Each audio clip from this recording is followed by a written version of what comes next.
Ladies and gentlemen, big hairy news.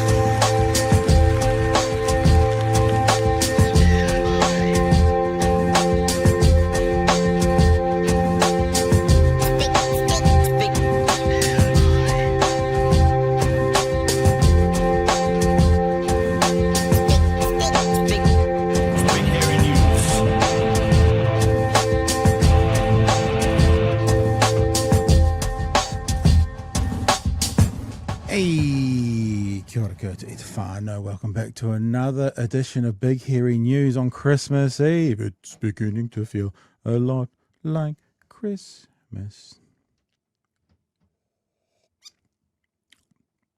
Oh, this old thing. Yes, well, at the time of recording, we don't quite have them in the store yet. At the time of broadcasting, maybe we do. bhn.nz/shop to find out. Hey, tonight on the show, we're going to go January, February, March. So it's March, the third night. We're going back to March 2025 and do some highlights from then. Pardon me. The first thing we're going to be looking at is Michel Mulipola, also known colloquially, his own sort of artist name is the Bloody Samoan. And he came on to have a chat with us in March about the storming of the Te Atatu Library by, and I'm just using this word, they possibly all do go to Destiny Church, but officially we're going to say with a group affiliated with Destiny Church. And he explains to us how he sort of got involved and helped bring charges against one of them. So Michael's going to be with us tonight. Also in Q&A, Chris Bishop was asked if National Party policies, government policies are increasing homelessness. We'll have a look at that clip. And also Simeon Brown basically saying to doctors, shut the you-know-what up and stop talking about public health. It's kind of a weird thing because it's sort of part of their purview is to inform the public when there's an issue in public health, except this government saying, do not do that. Don't talk about it. That's it for tonight, whānau. Let's get into it first with Bloody Samoan talking about the storming of the Te Atatu Library. I want to welcome to the show to start up this conversation, Michel Mulipola, otherwise known as Bloody Samoan. Michel, thank you so much for joining us tonight. Welcome. Thank you. Malo Lisway4. Thank you very much for having me. You were talking about that person in Waikato that's supposedly a lawyer. I've been mocking the shit out of that guy on socials, and in the sense I have named him. I didn't put up any of his personal info as well as where he works, but that's already out there. I don't have a problem with people in general doing that sort of thing, but I guess what I do sometimes is the more serious version of doxing we say shouldn't happen. So I just typically happy to look at his picture, look at his imagery. One of the ironies, and I won't show it, is that if he is a lawyer, I had the law firm up on my thing, they specialize in something like relationship building or something, which I thought was quite ironic. Once we show you the video, that's one of, if that is his firm, one of the specialties in there as well. So I've been having a lot of fun mocking the shit out of that guy, especially with his dribbling. And this isn't the first time. Apparently, there's the video of him in 2023 in the same shirt, which I've been dubbing his Caucasity shirt. Was it kind of harassing an environmental climate protester in Palmerston North? Interesting. I just thought it was real funny when you mentioned it. Oh, I'm one of those guys. But it's a pleasure to be here on another male podcast. There's not enough of them. You need a few more. Yet another male podcast. But I appreciate it. Thank you very much. I do. Thanks for coming on. For people who don't know, I didn't meet you at Waitangi, but I saw you at Waitangi on a panel, I think with Chloe and some others, sort of non-Māori allies of Māoridom. Is that fair? Yeah, it was like a tangata tiriti, tangata moana kind of, ally accomplice, I guess, panel, and I was really honored to be there, but it still felt really weird to be kind of offered that spot, and so like as I said in the panel, I was very close to like swapping out with my Māori Tongan friend who's who's whenua and Roto Kakahi is currently going through a lot of crap and shit, literal shit with the switch pipe. And I was like, that should be talking about here at Waitangi. Like, so, but no, I was very honored to be asked, and I was very honored to be on that panel, and kind of, it was quite a big panel and a lot of heavy hitters too, like, Jane Kelsey. I was like, oh, so it was just, but no, I'm glad that you enjoyed that panel too. I don't know, I just do my thing, so that's kind of what I was doing on that panel. Well, when you say you do your thing, I mean, they talk about diversifying one's portfolio. There mustn't be anyone in New Zealand who has sort of the same diversification as you do. If people want to find out more about you, what have we got? Wrestling. Why don't you tell? Oh, here we go. Comics, artwork, wrestling, headlocked, and events. You sort of do it all. Do you want to tell us a bit about you, a bit about the moniker, Bloody Samoan, and who you are and what you're about? Yeah, so for those who know me as a agent provocateur on social media, outside of that, I'm a professional comic book artist and illustrator, animator, professional wrestler, spoken word poet, writer, done some work in film, looking to write and direct my first short film and stuff like that. So I'm an artist. I'm a storyteller first and foremost, and I've been able to work for illustrate comics for the WWE, World Wrestling Entertainment. I've done some trading cards for Marvel. I've illustrated a whole series of kids books, as well as a whole bunch of New Zealand school journals. So every school in the country has my artwork. And I worked as a story artist on Moana 2 for Disney Animation. But then as a wrestler, I've been New Zealand heavyweight champion. I've been New Zealand tag team champion multiple times. So yeah, it's just kind of interesting. And like the moniker of Bloody Samoan came about because when you have a non-Palangi name, it's very hard and very easy for ignorant people to try and spell. And it's also very easy for them to just not even bother. So I was thinking about like, what kind of term, what kind of brand could I have that would really stick in people's minds? And when I was a kid, Bloody Samoan was a term I heard a lot as a kid, and it always had negative connotations. And so I realized that kind of embracing it as kind of my brand as an artist, as a storyteller, meant that I can reclaim that power and turn that negative into a positive. And so now when people are talking about Bloody Samoan, more often than not, they're talking about me and my work rather than using it as an insult. So that's kind of where the Bloody Samoan thing came about. And I'm very proud to be Samoan. I'm born and raised here in Aotearoa. But, you look at me, New Zealander is not the first thing that people comes to people's minds when they see me.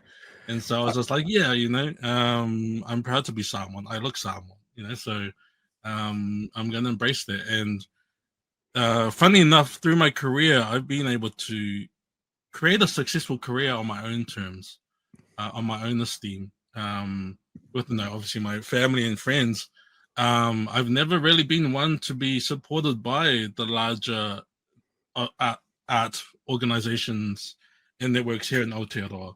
I've kind of had to do it my own way, and I traverse a path that not many people, particularly Samoans and tangata moana, travel. And so I had to make it up as I go. And that has very much afforded me autonomy.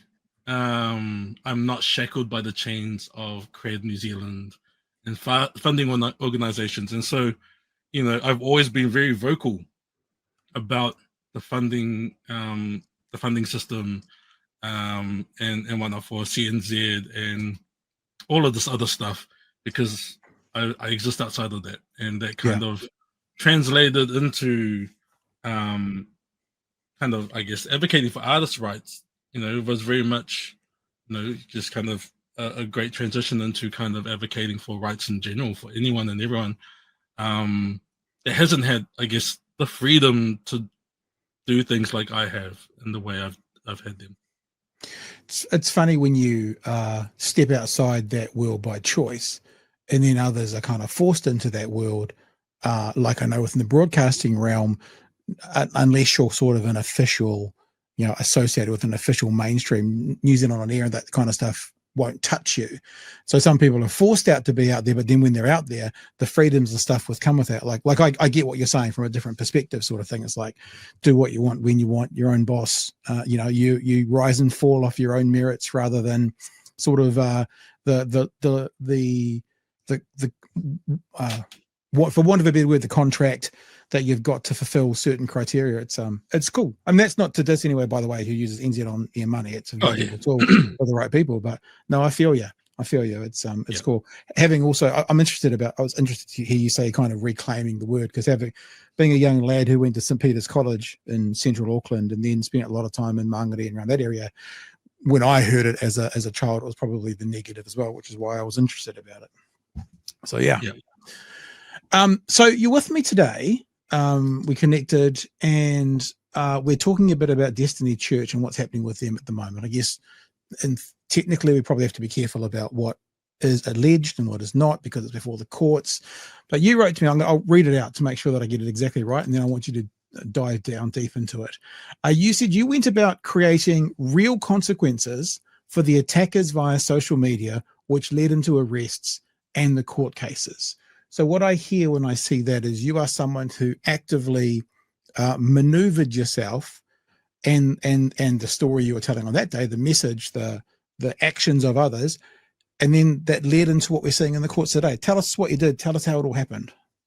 Well, I guess we'll have to kind of go back almost a year to the day, actually. I think this weekend it's a whole year.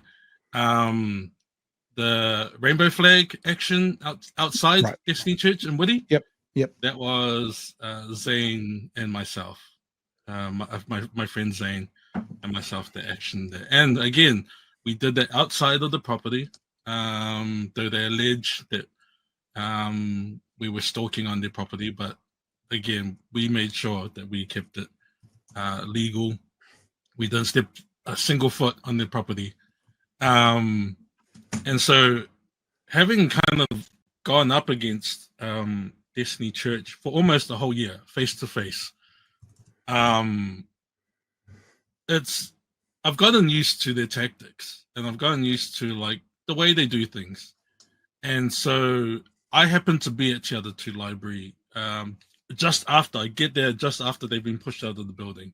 All right. And yeah, so I was there.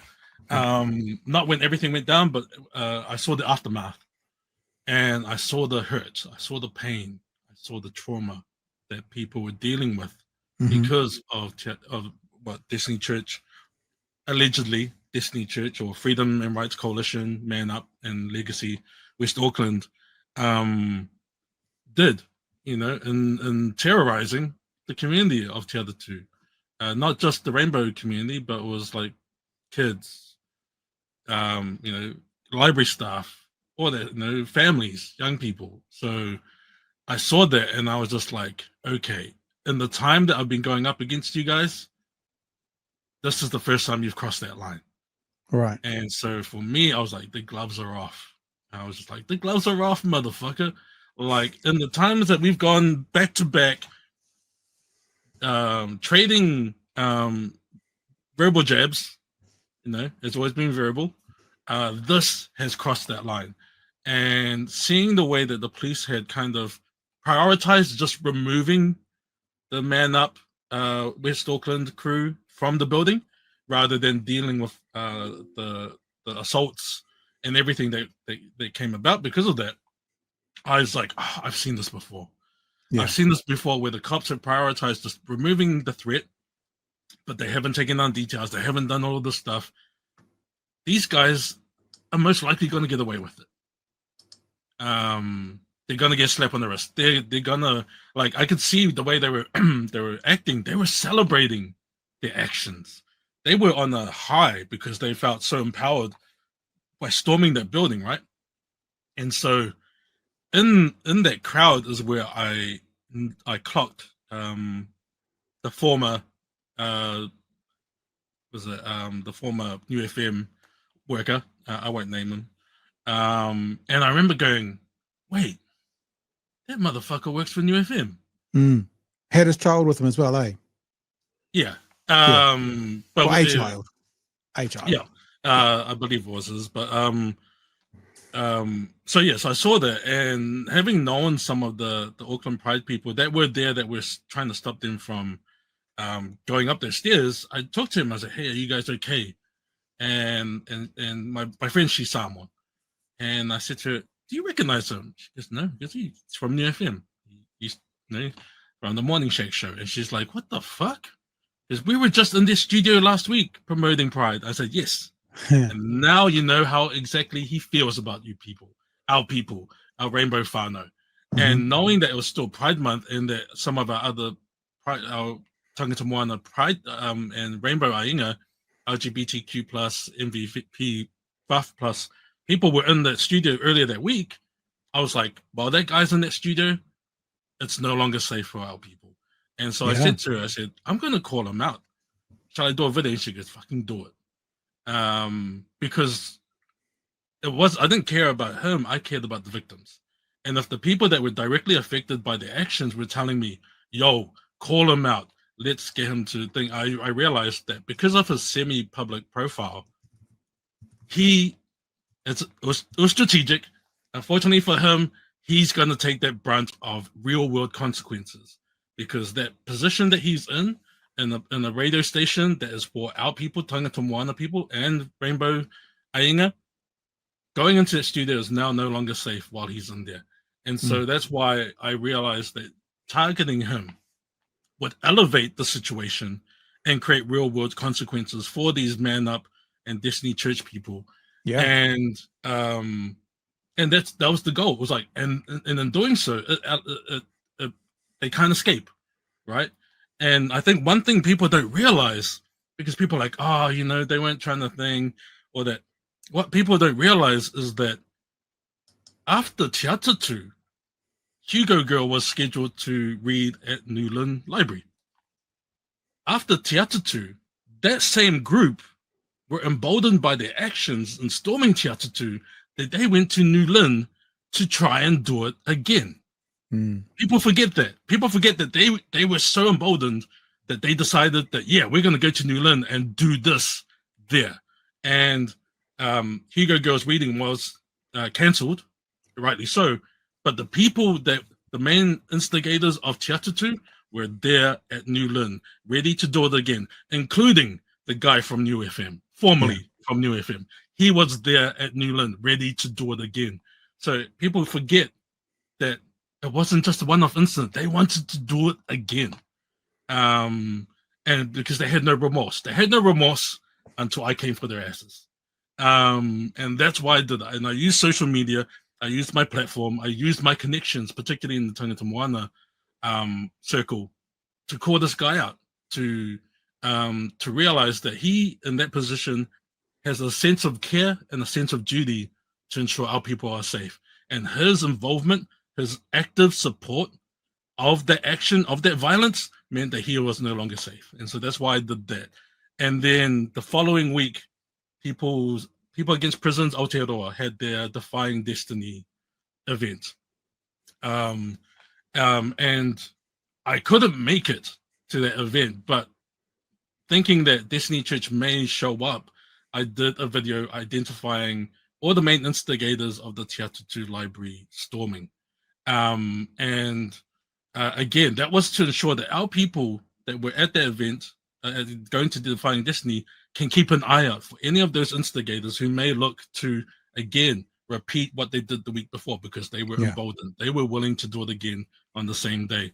Luckily, they didn't show up, but in that video, in terms of identifying the main instigators, that video footage was forwarded to police to help police identify those who have been arrested and are currently under name suppression. So, so it was just really interesting, just understanding that if we didn't do anything, they most likely would have just gotten a slap on the wrist or like a hey, don't do that again. But in targeting the new FM worker, the former new FM worker, it elevated the situation. It created real world consequences. And from that, it created a chain reaction to the other actual like instigators of the violence through, again, social media posts and whatnot. And, I did take a few hits from my own people because a lot of people are like, oh, you shouldn't come for new FM and whatnot. But it was just like, the truth of the matter is, if I had a real agenda or real vendetta against New FM, I would have waited till Monday afternoon to post my video after that guy had gone to work and acted like nothing had happened. And then I'd call them out and be like, hey, why did you have this guy at work?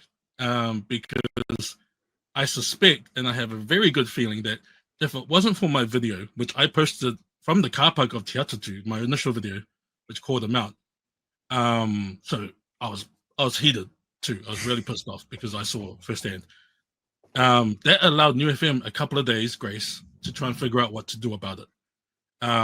Because it would have been far worse for them to try and damage control after he's gone to work and acted like nothing's happened. And I know that if it wasn't for my video, they probably wouldn't have known that he was there at the other two, right? And he would have just gone to work like nothing had happened.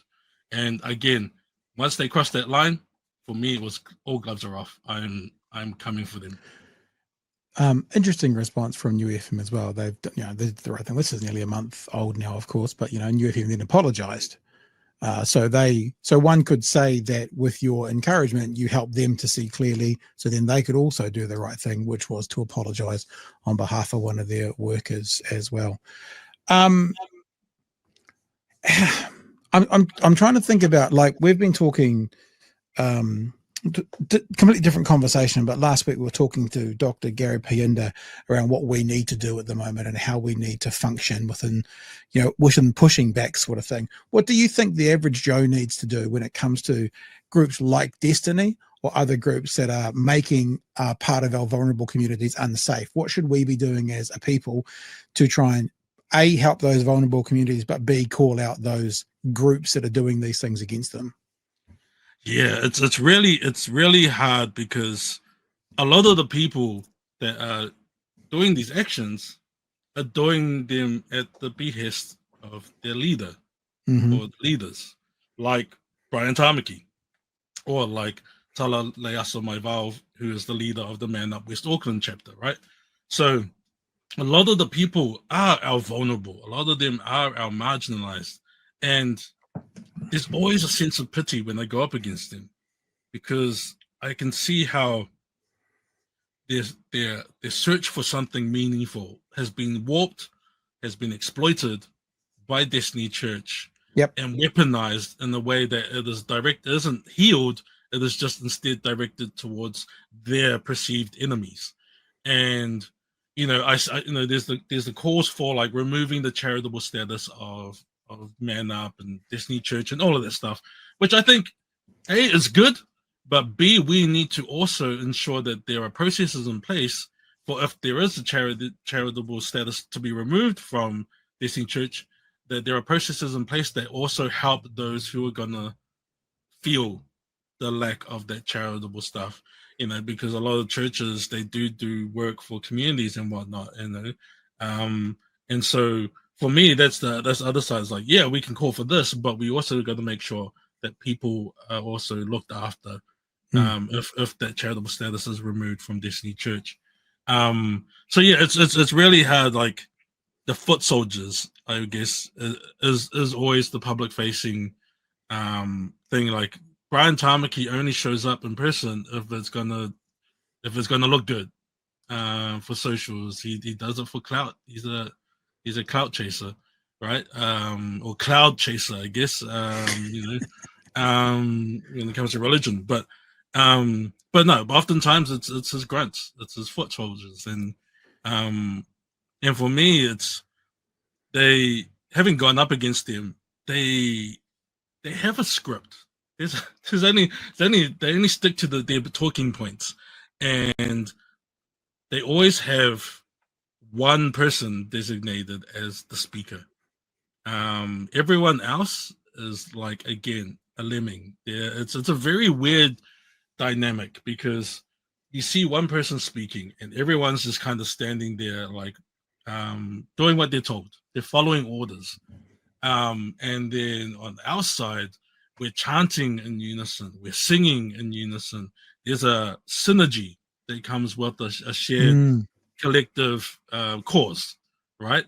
And so I found it really interesting that it was easy for us to drown them out because they only have one person speaking at a time, because that's the hierarchy of power within their cult, within their church, within their belief system, right? So it's in terms of going up against them, like it's been very interesting. If you could get them off script, like that's a win. That's when you know that you're chipping away at their armor in a sense, and you're making them forget their script. I've experienced that today. Not doing this part of the story yet, but I had some interactions with Juliet Moses on Twitter, who, for people who don't know, is the spokesperson for Jewish Foundation for something, Zionist group, right? And by about 3 tweets in, I just kept asking her, do you denounce the war crimes of Israel? And she was like, I denounce all war crimes no matter who commits it. No. Do you first agree that right now Israel is committing war crimes? Is Israel committing war crimes now in this conflict? And do you denounce them? She's run away off her talking points. She's run away. She's made some kind of pithy argument about, I've got a job to do, you don't even have a job, and blah blah blah. Yeah. But the thing is, do you agree that war crimes are happening right now? That's not part of the narrative for her to answer, for her group to answer, and got them off the talking points, and they're gone. She's gone. Yeah. So I've seen that today.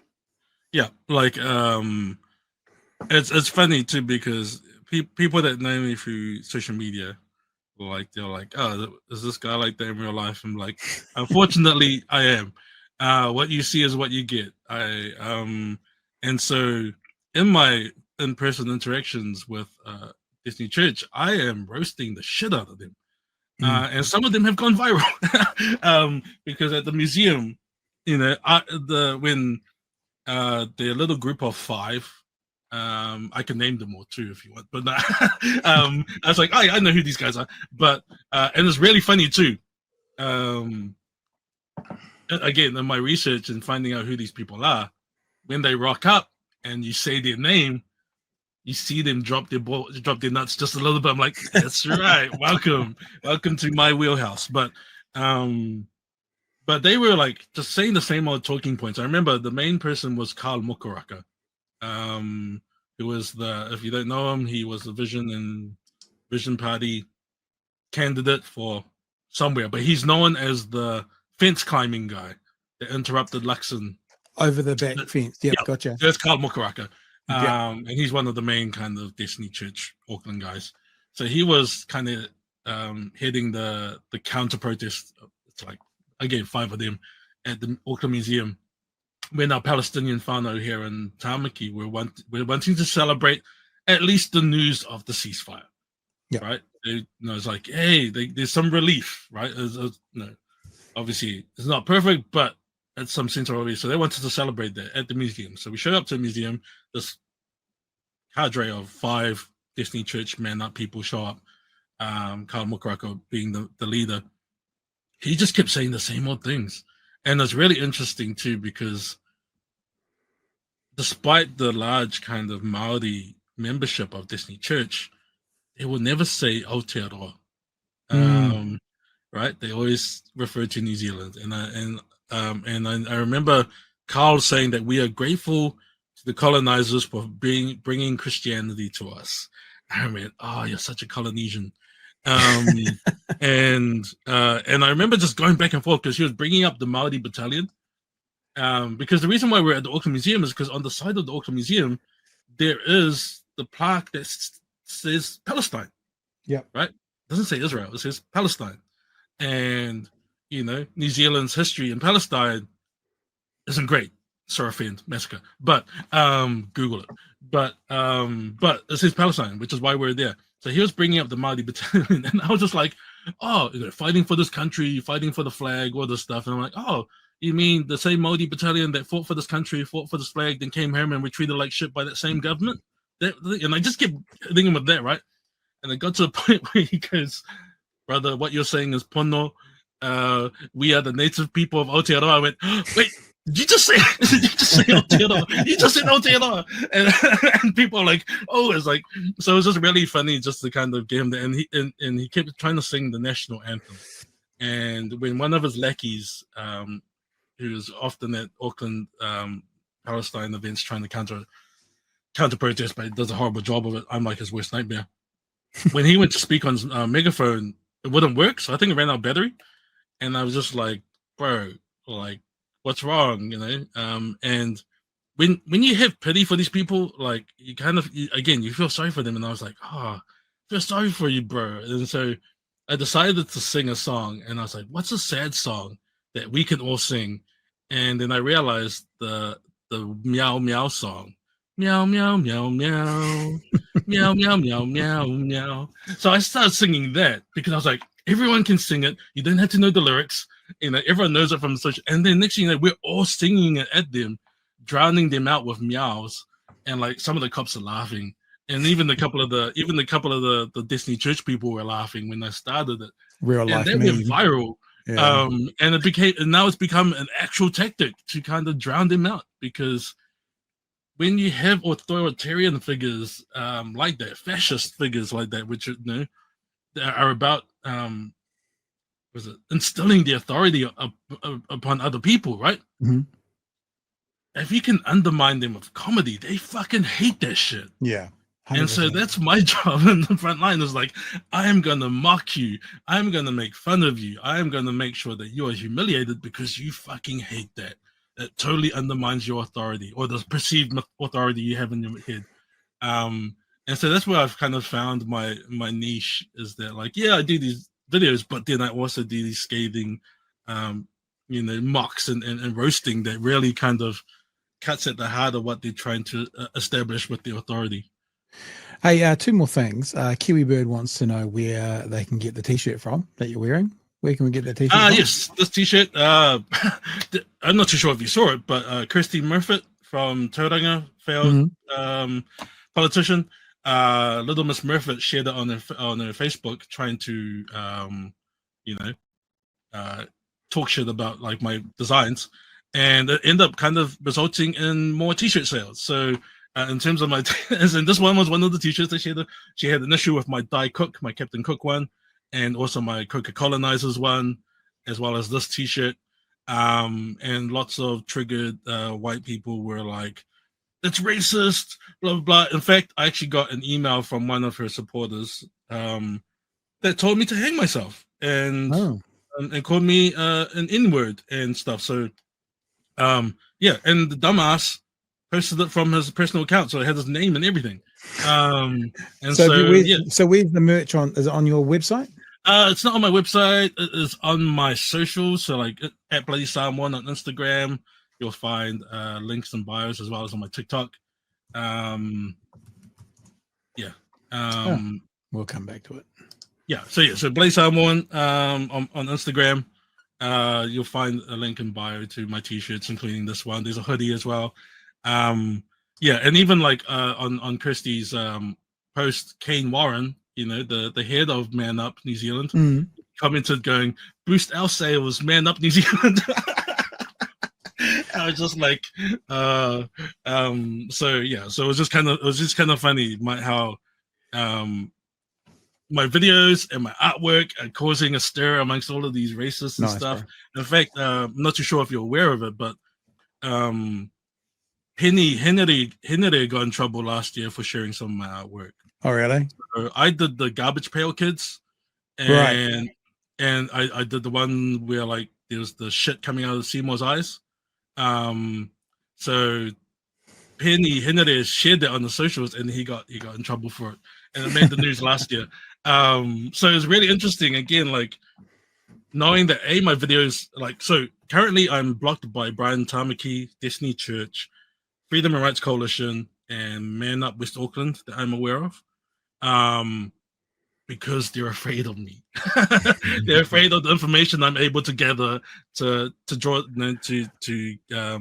to expose their asses. And the thing is, I use their own live streams and their own photos of that day against it. Well, like, that's the thing. The day after, and we'll finish with this, right? The Yeah. day after. This is from the day after when Brian Tamaki was speaking. This is on my Twitter feed. I made this last week. I just want to know from you, an opinion-based question, how Brian Tamaki can't face charges as well for being the instigator. Now they have this going on. And so I know it just bugged me all through the day, and I was communicating, and I said to Tala, great job what you're doing, but I want you to storm the library they're in. I want you to storm the library they're in. To storm the library they're in. And shut it down. And he said, yep, right, on to it, Apostle.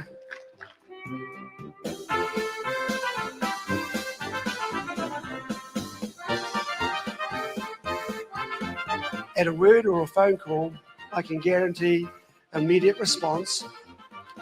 Well, a couple of times I didn't answer, but sorry. Immediate response and obedience to a leader. There you go. Obedience to a leader. So I don't know. I've been trying to figure it out to find a lawyer to come and commentate, but I don't know the legal definition of incitement. But if that's not it, I don't know what else it could be. Yeah, I know. I find it really weird that, like, the following day he was happy to admit that he sent the order that resulted in the assaults of 8 victims, I believe, have come forward. I think 8, and one of them, one of those people being arrested is subject to indecent assault charges, right? Mm-hmm. And if you look at the live stream footage, you see the point when they get the call, when Tala gets the call, because they all congregate in the public space outside the library, and because you hear them go, come in.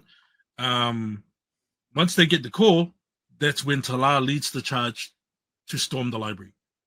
And so it was just really interesting. It's like, yo, you see the point where they get the call, where they get the order to storm the library, and then they act immediately on those orders. The orders that came as admitted by Brian Tamaki himself. So yeah, I have no idea why he isn't being charged with that. And that's still there. I just had a look now while we were talking. There's the live stream there. It's still up. That's the thing. Still there. That's the one there, 16th of the 2nd. That's got all of it in there. Got them celebrating what they did, admitting to what they did, him saying he basically commanded it. It's all still there. It's all still up. Yep. And the live streams for the assault and everything is still up there on the Mana News Live Facebook page. I think the only live stream they pulled down later on that day, or maybe a couple of days later, was their own, where it was right up in there as they were assaulting people. Right. I think there was only one video they pulled, but yeah, everything else is still there.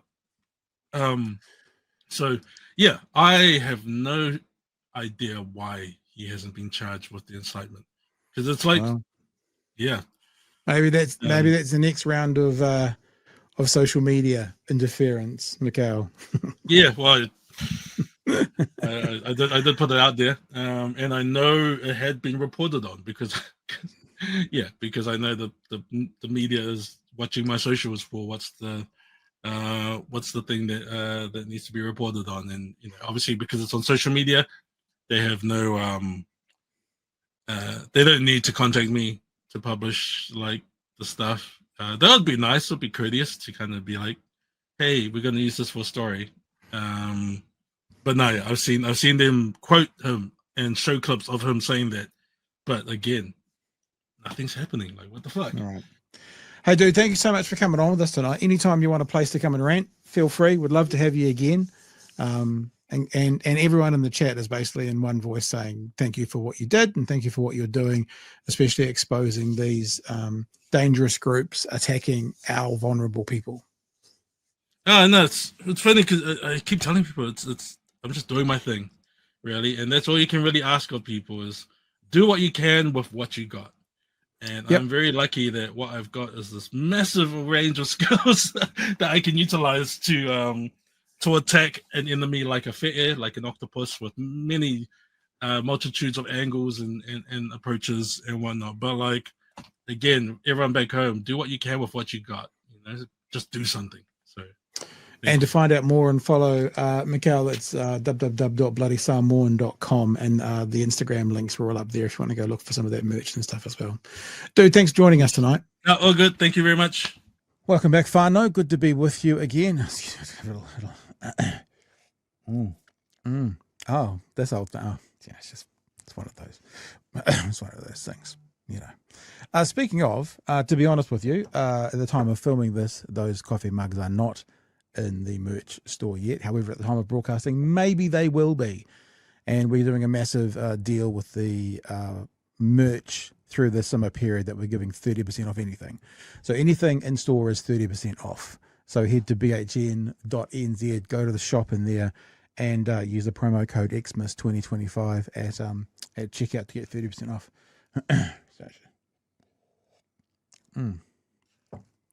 Yeah, I mean, there might be something there that you like. bhn.nz. XMIS2025 is and you have to enter the promo code. And I know sometimes we just do it automatically at checkout, but you need to enter the promo code XMIS2025 at checkout, and you'll get 30% off. Yeah, 30% off. That's what it is. All right, let's keep going, shall we? Chris Bishop in March of this year was on Q&A, and one of the questions that was posed to him was, are your policies increasing homelessness? We're really only going to focus on one question with the Bish. Q&A in the weekend, talking lots about housing. We're going to pick it up very quickly where Jack Tame is asking Christopher Bishop if he thinks that national policy has led to more homelessness. This is the only question we're going to look at tonight. I know the answer to this one. Let's see if in August, your government tightened up the gateway to emergency housing, and your officials warned at the time about the changes causing an increase in homelessness. Here's what they said, quote, making these changes ahead of significant increases to the supply of affordable housing and more preventative wraparound supports does create a risk of increased levels of rough sleeping, people living in cars, and overcrowding. You pushed ahead with those changes anyway.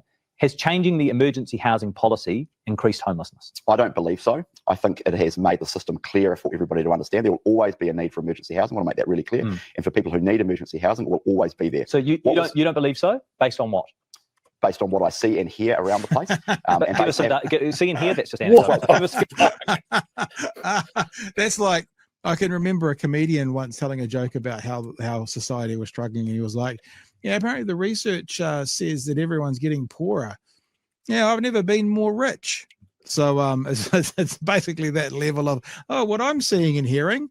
No, like all the guys around me in that oval table on the 9th floor, they're all doing well. Their portfolios are looking fine.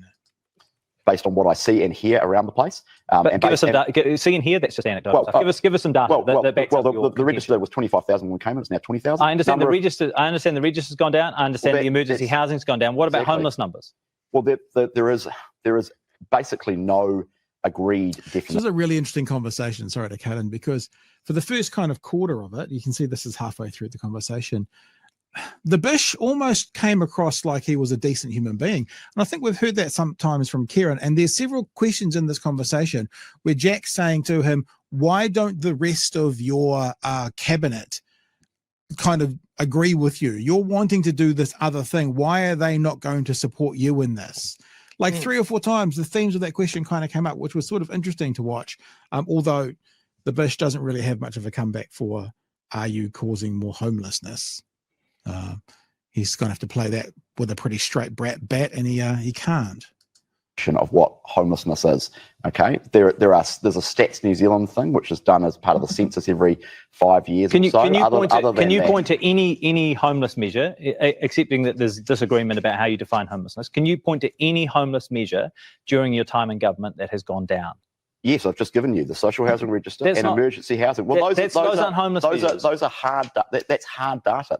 Those are people waiting on a register for a social house. That doesn't suggest that the number of people on the streets has gone down. There is no government measure that measures homelessness. Okay, the ones we have are proxies. There are Auckland City Council. There are Wellington Council. So yes, but those changes. Hang on a second. Those changes came into. So therefore, if you can point to literally nothing, even as Jack said, even if there, if you can debate which are the right ones, but if you can point to nothing, how can they make any decisions or any conclusions based around that policy?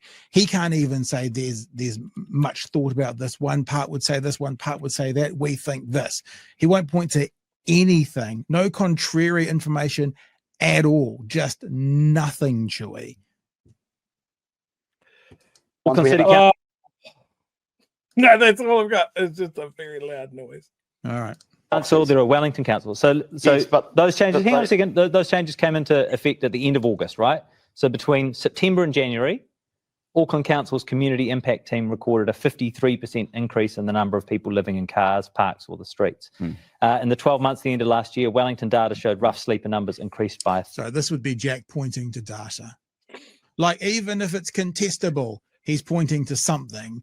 When the Bush, the guy who is making decisions and who is the representative for the government there, will and has pointed to nothing. The journalist, he's pointing to some data.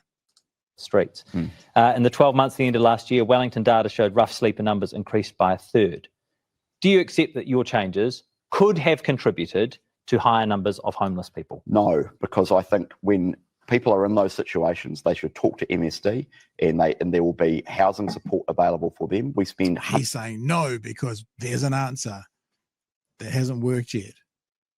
No, because they can be not homeless if they choose to be.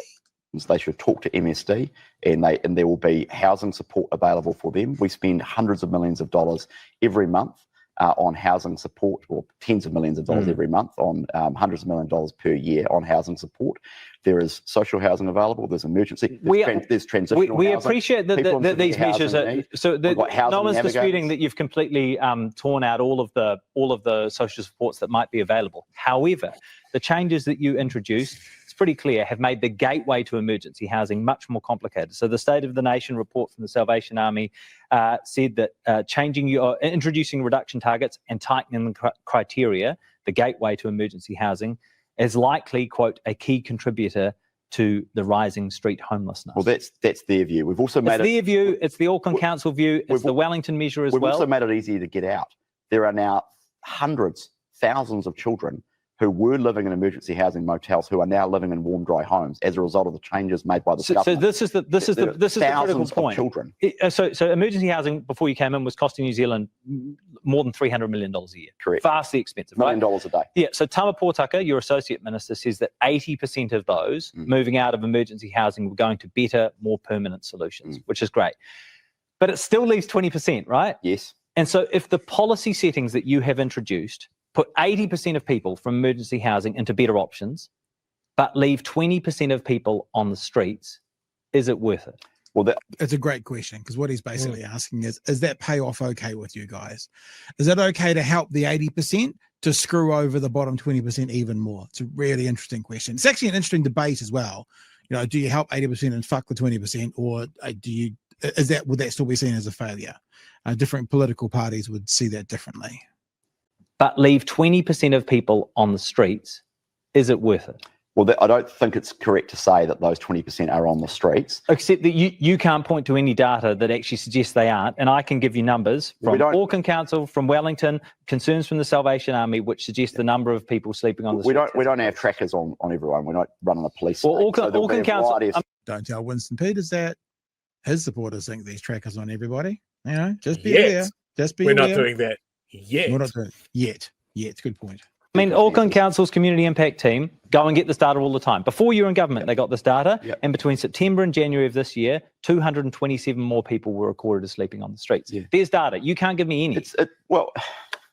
There's that data, and then there's the and then there's what people are telling you. I mean, this is the thing, right? And maybe it's a payoff that's worth making, especially given the expense, $300 million a year. Emergency housing. We'll just say this: we've missed you, Jack. Welcome back.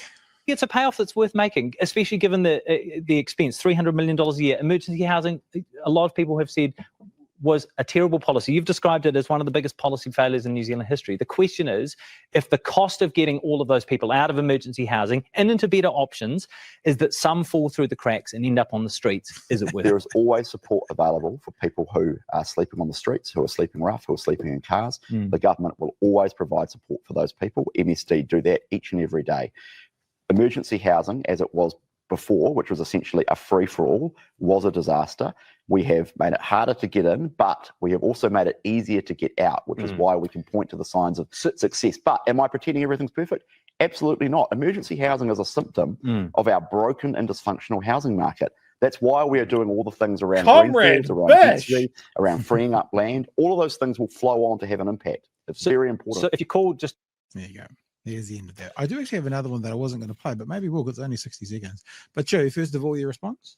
I'm going to have look. I'm going to start by giving the Bish a compliment. I like that there is one thing that we can tell that is an honest noise that comes out of his mouth, and it's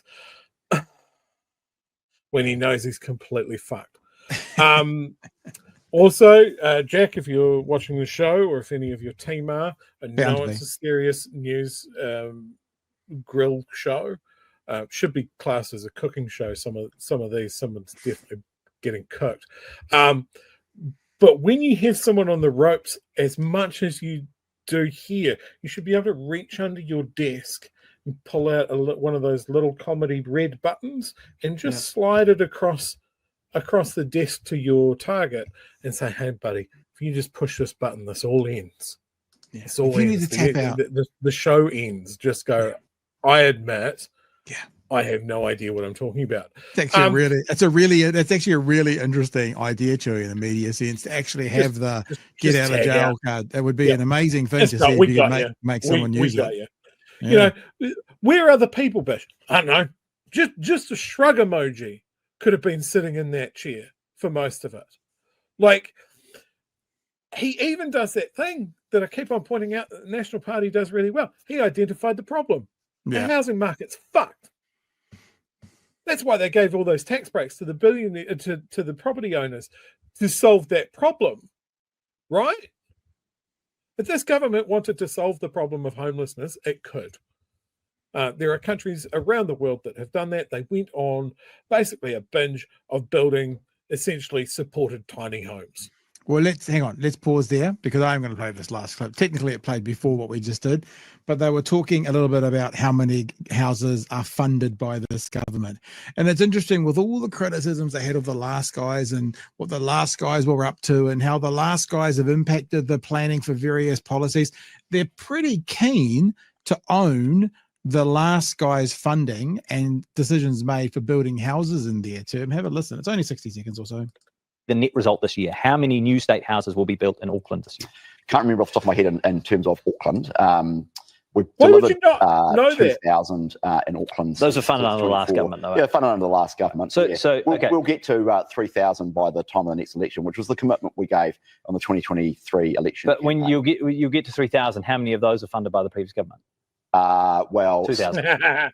Yes, some of them will be. Well, that's not really a commitment, is it? I mean, so you said in the last election campaign that you would continue to increase the state public housing stock in Auckland by building new stock at least the current net build rate of 1,000 houses a year. Yes, and we'll get to 3,000. But 2,000 were funded under the last government. Yeah, well, we inherit. It's not really the spirit of the pledge, is it? Funding continue. I mean, we inherited funding settings from the previous government. Budget 2023 funneled money into social housing in Auckland and other parts of the country. Okay. We took a range of budget savings in budget 2024, but there's but if you're saying you're going to build 3,000 houses in Auckland, and actually you've only funded 1,000 houses, and the previous 2,000 were funded by the last government. There's an upcoming budget, and there's an upcoming budget in 2026 as well. Yes. And as I say, we've got houses take time to build. Yeah, that's right.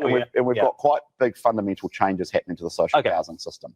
And it is really important we get that right, because the system isn't working. Okay. Right? 20,000 people are on the register. So there you go. I do like watching wee Jack have a bit of a giggle. Even he knows how ridiculous that is, that they're promising to build 1,000 houses a year, and after the first 3 years, they can take credit for 1,000 if we get there.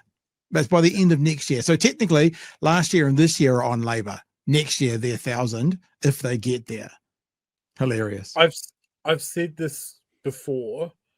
Why would a politician go on Jack's show and not be across such an obvious question of how many state houses have you built in our major metropolitan area? Like, I could forgive it if he went, well, how many social houses have you built in Dunedin? I don't know, Dunedin, all the way tucked down there. Who knows? I know how many I've cancelled. Cancelled a whole bunch of developments in Dunedin. We've still got people sleeping in the Oval under tents going into yet another winter. You remember when I went on that crusade last year? Oh, yeah. Yep. Guess what? It's coming back again. We've still got people living in tents. This is the thing. A government could act with urgency. A government could see this for the emergency that it is. Our housing crisis emergency, people sleeping in cars, was something that we were criticising, not on BHN because it didn't exist at that point, but I was certainly criticising the government way back when it was Paula Bennett and John Key saying there is no housing crisis. People sleep in their cars because they want to. Chris Bishop there on Q&A, fumbling and stumbling as this government has done almost since. I mean, if you take the cues of your leader and you stutter and you stumble, then kind of fish rots from the head, that whole thing. Just want to say huge thanks to all of our patrons. If you're a part of who we are and what we do, we really do appreciate you, and we need you. You give us the ability to plan in the future. And the other thing is, you give us the ability that when we don't have advertising or sponsorship, which we don't typically do, but that we know there's a solid base there for us to do it. The one of the things in the mainstream media that's falling over at the moment is they are dependent completely and wholly on the advertising dollar. And then what they do is they have a massive team and huge premises. And then when they get a downturn in their dollar, they fall over. What we do is the opposite. We are dependent on patrons. If we can get the other side of things, if we can get some sponsorship or some advertising, that's a side hustle.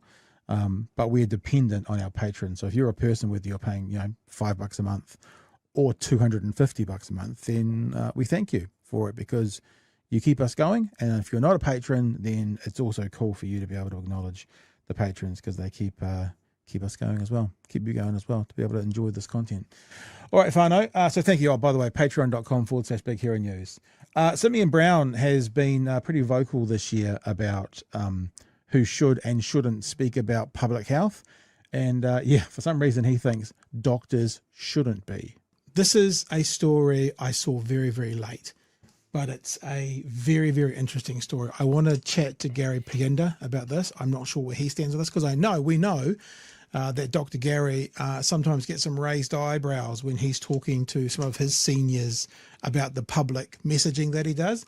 But it appears right now, Chewy, this government, remember the government of free speech. Remember the anti-woke government, or the wokesters are the guys who are always trying to squash free speech and that kind of stuff. Yeah, apparently they are going to censor their doctors from speaking about public health issues publicly unless they get top-down approval. The government of censorship. Welcome back. Specialist doctors tasked with protecting public health say the government is trying to stop them from speaking out.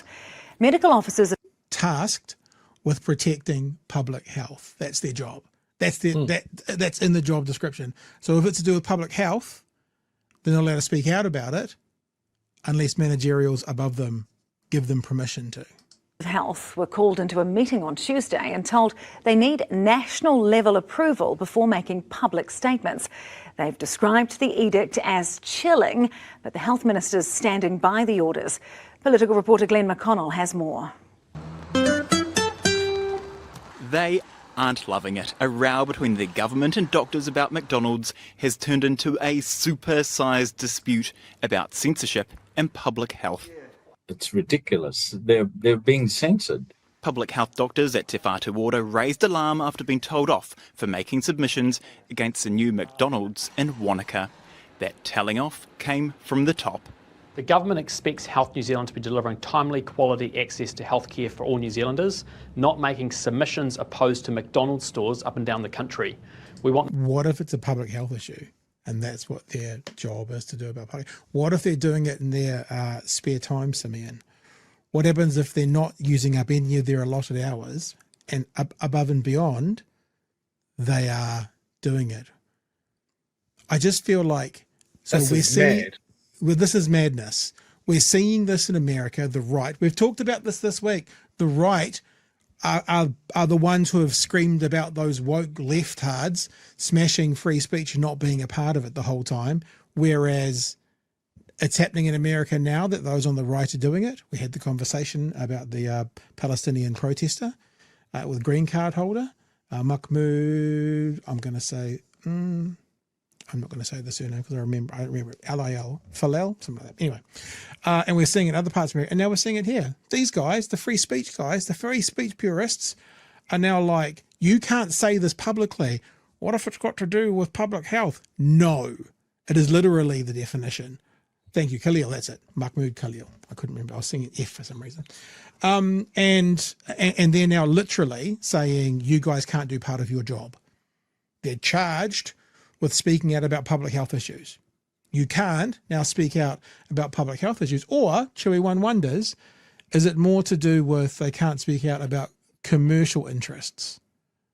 And I wonder why that would be for this national government. This is so fucked and so short-sighted. Like, to say to someone, okay, I'm gonna take a bit of a leap here and say that if a doctor made a submission against, say, McDonald's in Wanaka, they lived in the area and they did so in their private capacity. So you're doing one of two things. You're saying if you make a submission, you can't say that you're a doctor, because people might give your opinion more weight because you're talking about the potential health issues it'll have in the area, which is fucked. Because you tell a doctor they can't refer to themselves as a doctor, you're going to get your ear chewed off. Those guys studied for a long time to earn those two letters. But they're then going to use them.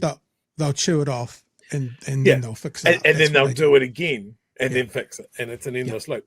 But I think of other situations where a doctor might want to break ranks and tell the people that there's a public health. Imagine if we had a resurgence of like super COVID and the government didn't want to look bad, so they're trying to keep that under the lid. Yeah. You have a whistleblower come out and say, hey, look, we've got this scary pandemic happening and the government's not telling. Like, it's just stupid. Like, imagine if it was a measles outbreak, which is happening around the world. Yeah. Oh, there's no outbreak because we're not talking about it. There is, but they're not allowed to talk about it. I just can't see the angle that he's taking. Like, this is different. This is very different from saying to, say, an IRD staff member, like, publicly, you can never verbalize a political opinion. You're a government employee. You can't say current government bad, last government was better. You're paid by the government, so you can't. And I know people that work for government departments and they treat that very seriously. Yeah. Like, they have trouble having conversations with me because I talk about politics so much. They're like, that's a good opinion that I don't agree with or disagree with officially. Right. Literally that's how it goes. So I can't see why he's taking this angle. Yeah, but that's the thing. Occam's razor, the fewest number of assumptions to get to a conclusion, doesn't make any sense other than, in my opinion, as some of the chat are saying, other than this has corporate money tied to it. I mean, I don't know if that's true or not, but that would be a reason. We'll get back to Simeon. Sorry, we won't, Joey. We'll listen to you again. What was that? Oh, I was just going to say, like, when we're talking about this McDonald's in Wanaka, this literally had David Seymour simping for them on social media, whereas posing with a fucking fillet of fish of all things. Ugh. Posing with a fillet of fish and saying that it was great for the Wanaka community that they get a McDonald's. Well, the Wanaka community said no. So it was good that David Seymour said yes, because the Wanaka community in massive voices said no. So we'll get back to Simeon now. For a fillet of fish. Not making submissions opposed to McDonald's stores up and down the country. We want them to be a health service, not the health police. But doctors fear the government's latest edict is suppressing public health expertise. On Tuesday, medical officers of health were called to a meeting, which they described as chilling. In a statement, National Public Health Service boss Dr. Nick Chamberlain confirmed he told those doctors that they would need national level approval before making any public submissions. To be making submissions opposed to McDonald's shops and getting involved in public... Is it just me though? Why the fuck does he keep saying McDonald's shops? I mean, maybe it's just me. Why is he saying McDonald's shops? It's like, dude, Weird. you're 30, you're 33. Why are you talking like a 92-year-old? Submissions. To be making submissions opposed to McDonald's shops and getting involved in public policy matters is not their role, and we're being very clear about what their role should be and what their role shouldn't be. Sir Colin Tukui Tonga, the former Director of Public Health, says he's never seen such an attack on public health advocacy before. It's unheard of. Unheard of. I gave you perhaps an extreme example. It's like telling a surgeon, you can't operate on that patient, you have to operate on this. You have to trust people's professional judgment. No medical officer of health would speak on the record to 3 News in the past. Gee, I wonder why. These doctors have been able to speak freely with media and local councils about local health issues. At the moment, their team is facing a restructure. And with the latest warning from their boss and the health minister, they're worried about losing their jobs. Labor says politics is getting in the way of doctors doing their jobs. We shouldn't be cutting off information that could help New Zealanders' health because of one example. What's he scared of? People saying that McDonald's is bad for your health? McDonald's serving up a new drama for the health sector. There you go. Yes. What are they scared of? There's quite a lot of product placement for McDonald's in that story about doctors. You're true. Very true, very true. Like, I assume, and I'm going to make a big accusation here, I assume that Simeon has been bought and paid for with 1, maybe 2 Happy Meals if he does a good job. That little fella couldn't get through 2. 1.5. Maybe on different occasions. Oh, okay. Like it's maybe spread out. But maybe when his dad's in the front seat, maybe he gets like a Big Mac as well, driving him around. Mark Mitchell puts him in his Mitchell. booster seat and takes him to McDonald's. Yeah, maybe. It's That's just mental.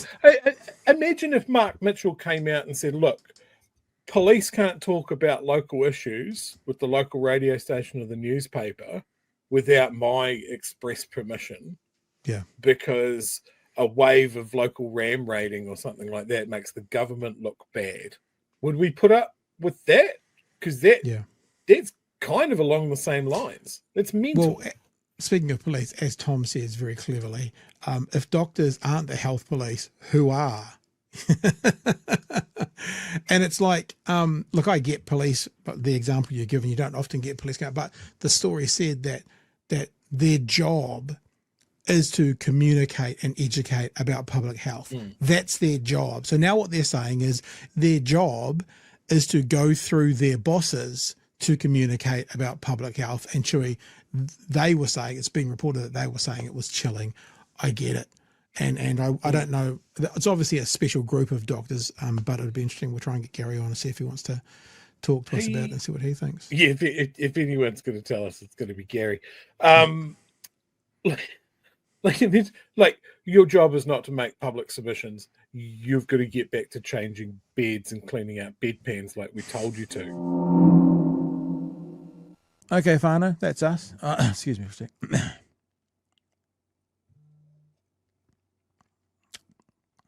Oh, this whole thing. Yeah. I don't know. It's just floating around. BHN.NZ. Although in saying that, as I've said about 40 times, at the time of recording, they're not in the store. But they may be in the store by now. BHN.NZ, have a look. All right, Fano, that's us for another night. Thank you for being with us this evening. It is Christmas Eve. I hope you all have a spectacular Christmas Day tomorrow. I hope Santa brings you everything that you hoped for. I think most importantly, those that you have a day with your whānau or with your friends, either the whānau you choose or the whānau you have. And we will see you again next week for some more best ofs right here on Big Hairy News. Hooroo.